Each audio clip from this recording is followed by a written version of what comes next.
So, say we find someone who we know and care about and they're in some distress.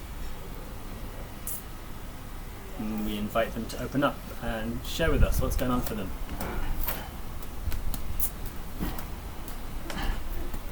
Now, when we respond to them, we tend to do it with some habitual responses which tend not to help. They tend to come from our head rather than our hearts.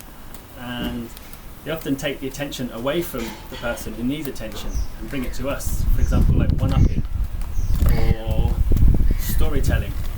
We just pull the attention back to us. Some of us are in the habit of giving advice or educating or trying to fix the person.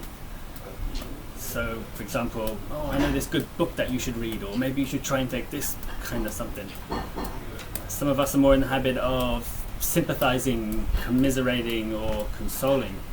So, getting a bit too involved, you poor thing. Others just directly divert, block, and shut the person down.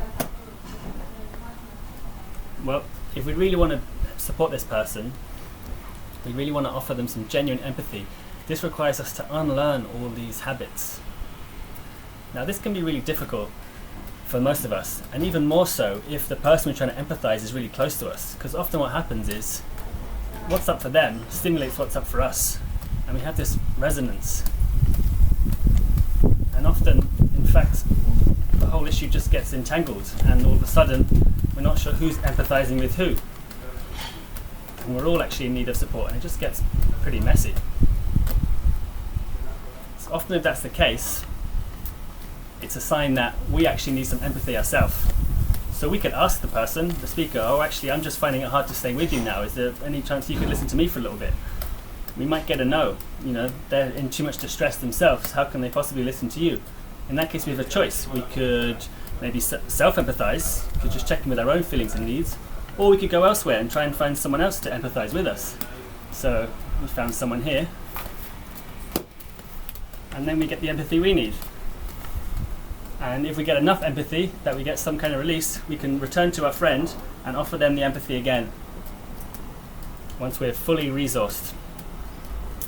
So if we're able to actually stay with the person enough and really offer them our hearts and stay connected at that level, then often it will seem like their feelings are magnifying. It might even seem like they're getting worse.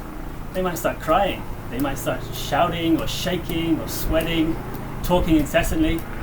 If we're able to just stay with it, to stay in empathy, to stay connected at the heart level, then often this will start to settle.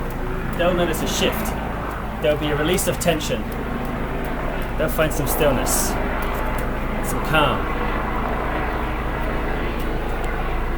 And that is the power of empathy.